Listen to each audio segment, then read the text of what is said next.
You think being late is a small thing, something you can explain away with talent or intention, but this story exists to challenge that comfort. An actor arrived 3 hours late, not once, but with confidence that his reasons mattered more than everyone else's time.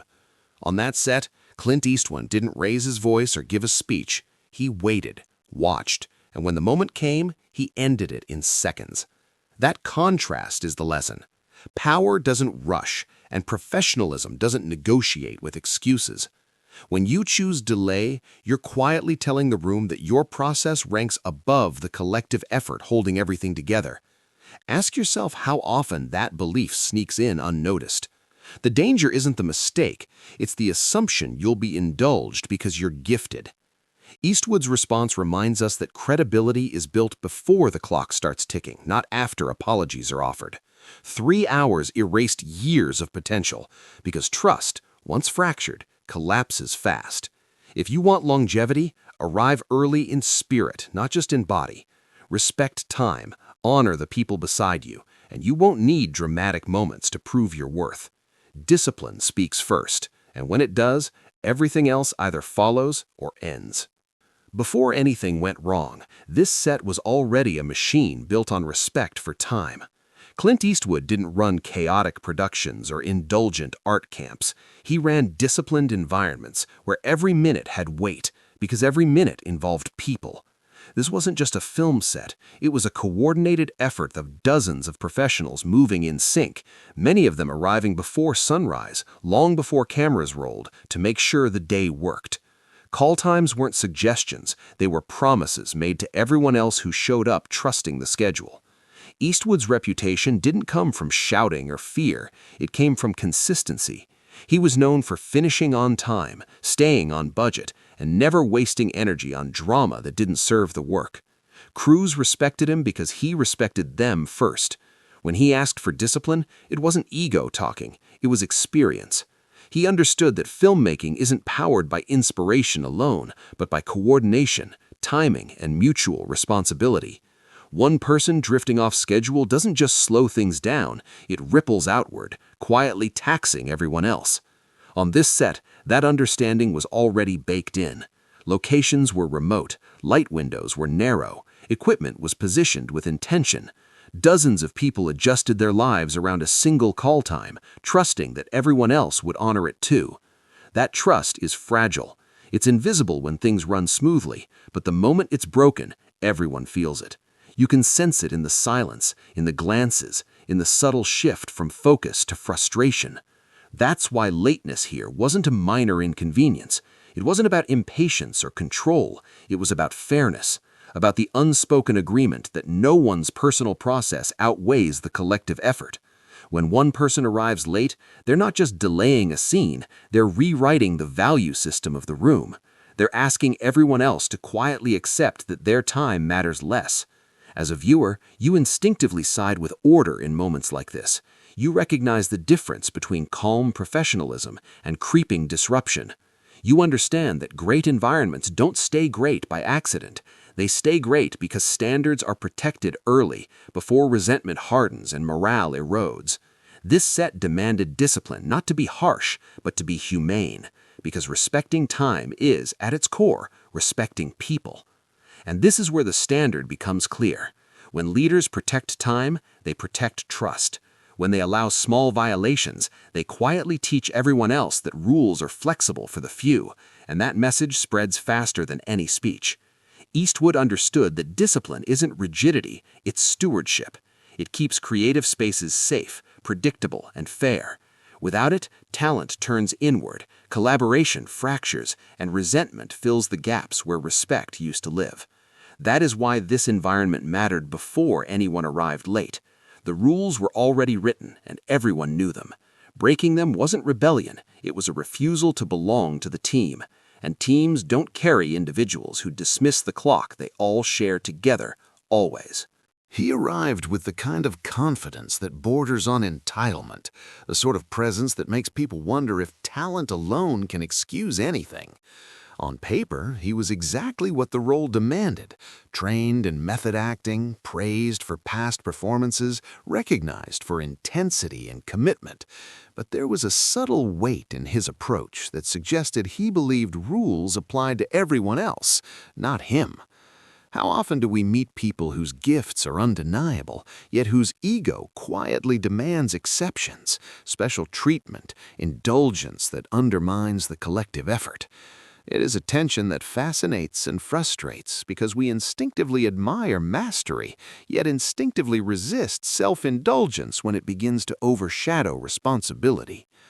From the first interactions, there were hints, barely noticeable but enough to unsettle, a glance that implied impatience with instructions, a casual dismissal of small details that everyone else honored, a tone that made the ordinary feel beneath him. Talent, after all, can become a shield, a way to frame self-indulgence as necessity. How many of us have seen brilliance confuse our judgment, masking flaws as artistry? We are drawn to promise and capability, yet if the character behind the skill is misaligned, every contribution carries a hidden cost.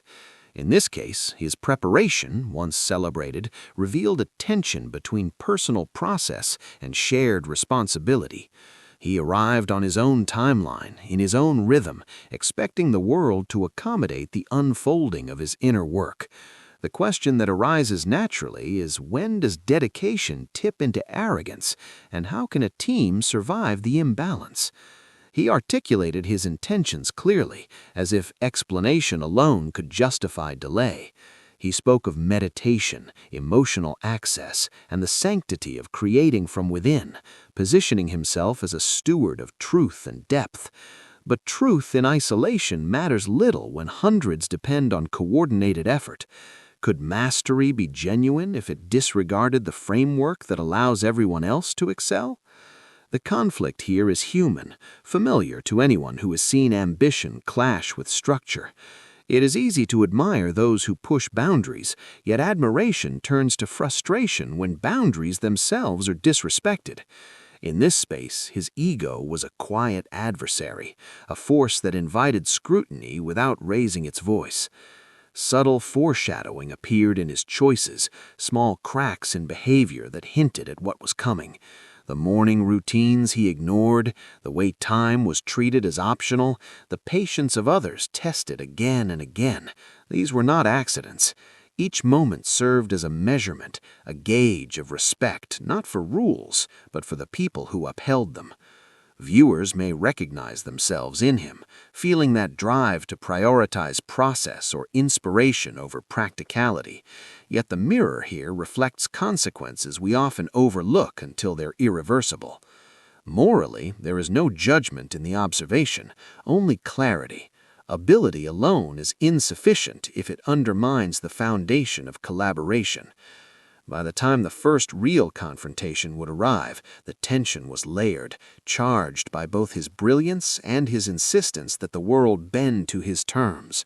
Every conversation, every deferral, every justification heightened anticipation, preparing the mind for the reckoning.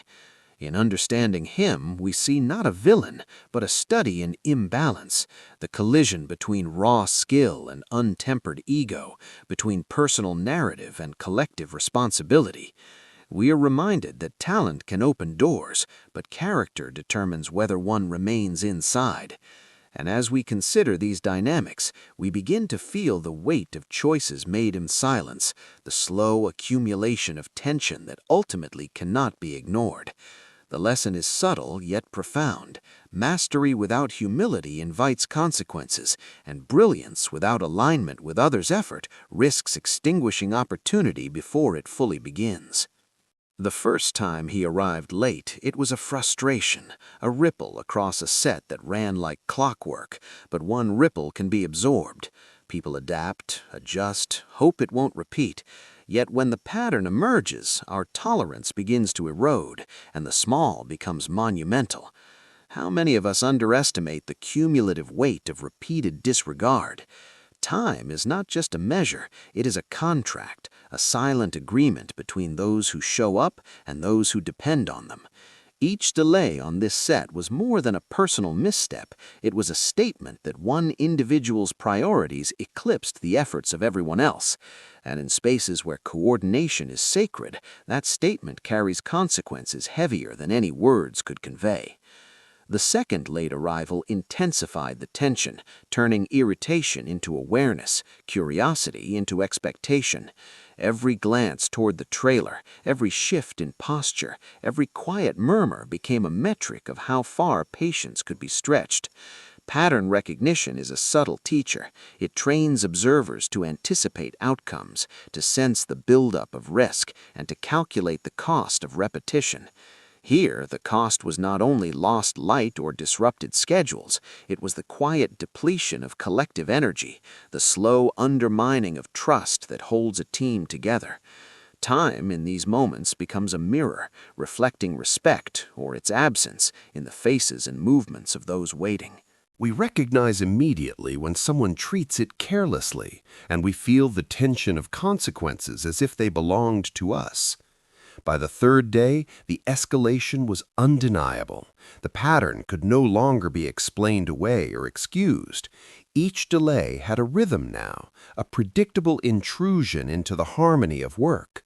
The room held its breath, not because of fear, but because of anticipation. Silent authority looms largest when it does not announce itself.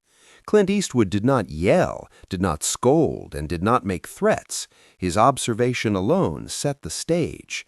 The quiet weight of accountability became more formidable than any argument or persuasion. When discipline is consistent and consequences are imminent, the mind begins to brace for impact. We feel it in our own lives. Repeated neglect of responsibility inevitably summons accountability, often when least convenient. Escalation teaches more than frustration. It teaches awareness. Each repetition amplifies stakes, stretching the tension across hours and days until clarity emerges. The small missteps are no longer trivial. They're cumulative warnings, invitations to self-reflect, and reminders that respect is measured through consistency. The pattern itself becomes an unspoken narrative, predicting the inevitable outcome before it is acted upon. Observers, silently, internalize lessons about patience, fairness, and the boundaries between talent and entitlement. This is how consequences sharpen perception, by letting behavior reveal itself without interference until it cannot be ignored. When delays compound, the stakes are no longer just operational, they're moral. Trust erodes in proportion to disregard. The collective effort, once harmonious, strains under the weight of one person's assumptions. We sense the frustration, even if it's not voiced, and anticipation becomes almost unbearable. Every minute lost becomes a moral test for the individual, a measure of how deeply one understands that work is shared, that time is communal, and that patterns define character more than words ever can. By the time the third lateness arrives, the room is ready for the reckoning, primed to witness the resolution that rising stakes demand. And in that quiet, expectant tension, the lesson is unmistakable. Patterns are never accidental, and the consequences of repetition arrive exactly when they are meant to. He had pushed the limits long enough, and now the room waited, suspended between anticipation and inevitability. Clint Eastwood did not raise his voice, did not storm toward him in anger, because true authority does not need theatrics. How often do we mistake volume for power, forgetting that calm precision commands far more respect? In that calm, the weight of consequence settled over the set like a tangible force. Every crew member, every actor, every assistant knew the rhythm of discipline had been broken and the moment of reckoning had arrived. Silence became the loudest voice in the room, a signal more piercing than any raised hand or shouted warning. When he finally opened the door, it was with a casual air, a cup of tea in hand, unaware that his habitual confidence had finally met an immovable boundary. There was no bluster, no dramatics, just a man confronting the undeniable truth of his own choices. Clint's words were few, deliberate, and final. Each one carried weight, more so because they were measured, void of theatrics, and impossible to argue with. In that brevity, dominance emerged effortlessly. It was not a loss of temper that ended the confrontation, but the precision of expectation enforced. The lesson was clear. Skill does not shield one from responsibility, and respect is earned every single day through action, not intention. The power imbalance was undeniable. Here stood a man with decades of experience, a reputation built on calm authority and consistency, and across from him a rising talent accustomed to indulgence and latitude. The contrast itself amplified the tension, making every word, every movement feel monumental. How many times do we encounter situations where the scales tip silently, not through argument or force, but through measured certainty? We feel the imbalance in our bones, sensing instinctively which side is aligned with consequence and which side has neglected it. In that moment, everyone present understood that actions, not excuses, define a professional. There was also an unspoken social pressure, amplified by 75 pairs of eyes, witnessing every nuance, every pause, every syllable. Accountability is most potent when it is observed, and yet the power remained unshaken. Clint's control was not performative, it was steady, unwavering, and in that steadiness lay the shock. It was emotional, yes, but not explosive. It was the quiet astonishment of someone realizing that the world does not bend for self-indulgence, that talent does not excuse neglect, and that one cannot reclaim the time of those who waited faithfully. The crew absorbed the lesson passively, yet it resonated profoundly, imprinting the value of punctuality and respect. By the time the words "pack your things" fell, they landed with clarity and finality, not anger, but inevitability. Every choice he had made, every delay had converged into this single moment. It was the perfect culmination of escalation, pattern recognition, and silent authority, demonstrating that consequences are not always loud, but they are always exact. In those seconds, a career was ended, but more importantly, a lesson in discipline, respect, and the quiet power of calm authority was delivered in a way no lecture ever could. When clarity meets consistency, the outcome is unmistakable, and the room never forgets the weight of measured action. The moment the trailer door closed behind him, a stillness swept over the set, brief but profound, as if the air itself was processing what had just happened. It wasn't chaos that followed, nor dramatic outbursts, but a quiet acknowledgement of reality. The machine could not pause for anyone. How often do we overestimate our indispensability, believing that absence or delay will shake the world around us? The fired actor's disbelief was natural. After all, he had invested years in preparation, believing that talent and process were shields against consequence. But the truth is stark. No one is irreplaceable when a team operates on principle and precision. The lesson is clear, if difficult to accept. Systems built on discipline move forward, indifferent to ego. In those first moments, the crew's response was telling. Relief rippled subtly yet palpably through the group, like tension releasing. The moment the trailer door closed behind him, a stillness swept over the set, brief but profound, as if the air itself was processing what had just happened. It wasn't chaos that followed, nor dramatic outbursts, but a quiet acknowledgement of reality. The machine could not pause for anyone. How often do we overestimate our indispensability, believing that absence or delay will shake the world around us? The fired actor's disbelief was natural. After all, he had invested years in preparation, believing that talent and process were shields against consequence. But the truth is stark. No one is irreplaceable when a team operates on principle and precision. The lesson is clear, if difficult to accept. Systems built on discipline move forward, indifferent to ego. In those first moments, the crew's response was telling. Relief rippled subtly yet palpably through the group, like tension releasing after a held breath. Cameras, lights, and props had been paused, but only for seconds, and now they re-engaged with renewed focus.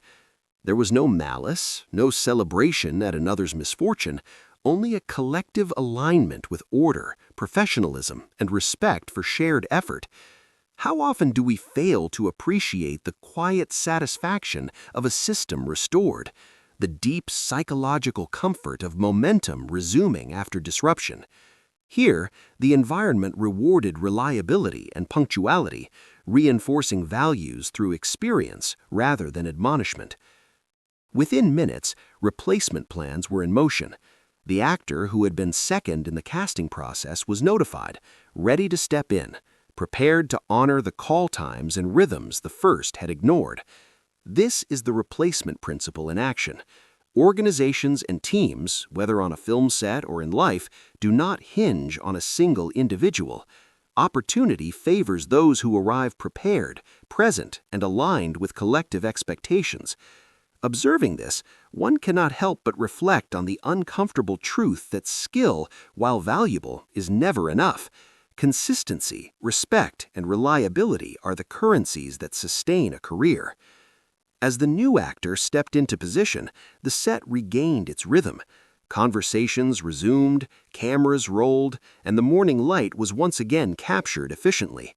There was a subtle shift in energy, a sense of relief tempered by respect. The team could trust the schedule again, knowing each member honored their role. Contrast magnifies learning. The fired actor's overconfidence is etched into memory precisely because it collided with restored order. We see the stakes and understand that professional ecosystems thrive on predictability and dependability, not on talent left unchecked by discipline. The broader lesson extends beyond the film set. In every environment, the pace of progress waits for no one. While disbelief and regret are human responses to personal consequence, the world moves on with or without consent. Satisfaction comes not from punishing failure, but from witnessing the integrity of a system reinforced, functioning smoothly, and rewarding those who respect it. In the echo of footsteps replacing a fallen actor, we perceive clarity. Careers falter when self-importance outweighs collective responsibility, and teams flourish when accountability is upheld. In these moments, the interplay of consequence, replacement, and relief delivers a lesson that resonates long after the cameras stop rolling. The firing itself was decisive, but it was only the beginning. Careers do not end in a single moment. They crumble quietly in the echoes of lost trust and whispered reputations. How often do we underestimate the fragility of perception? The way one misstep can ripple through an entire industry, reshaping opportunity before we even realize it. In this case, the actor who had once seemed destined for acclaim found that doors closed not because of lack of talent, but because reliability, the invisible currency of professional life, had been spent recklessly. The lesson is stark. Skill can create opportunity, but character preserves it. Without it, every achievement is vulnerable to being overshadowed by a single lapse. Industry insiders noticed immediately.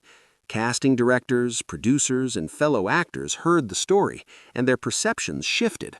The narrative was not simply that he had been late, but that he had prioritized self-importance over collaboration, over respect for those who made the production possible.